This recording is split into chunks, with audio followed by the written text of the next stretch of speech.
Hi friends, నమస్కారం అండి. నేను ఓంకారం ఫౌండేషన్ ఓంకారం ఆయుర్వేదం నుండి నేను మాట్లాడుతున్నాను. నా పేరు సంధ్య. ఈరోజు మన గురువుగారు కొన్ని ఆరోగ్య చిట్కాలను నాకు తెలియజేశారు. అది ఏంటంటే, మనం రోజు కొబ్బరి నూనెతో చేసిన వంటలు తింటే కిడ్నీలో ఏర్పడే రాళ్ళు తగ్గుతాయి. మరియు ప్రతిరోజు మధ్యాహ్నం మరియు రాత్రి భోజనం అయిపోయాక కొద్దిగా బెల్లం తినడం వల్ల జీర్ణశక్తి పెరగడమే కాకుండా శ్వాసనాళాలు, ఊపిరితిత్తులు, ఆహార నాళాలు శుద్ధిపడి రక్తం వృద్ధి చెందుతుంది.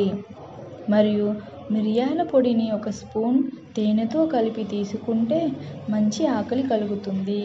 మిరియాల రసం తాగితే కడుపు ఉబ్బరం, గ్యాస్ సమస్యల నుంచి ఉపశమనం లభిస్తుంది. ఇలా మీరు చేసినట్లయితే మీ హెల్త్ హెల్తీగా ఉంటుంది. ఈ వీడియో కనుక మీకు నచ్చినట్లయితే లైక్ చేయండి, షేర్ చేయండి, సబ్స్క్రైబ్ చేయండి.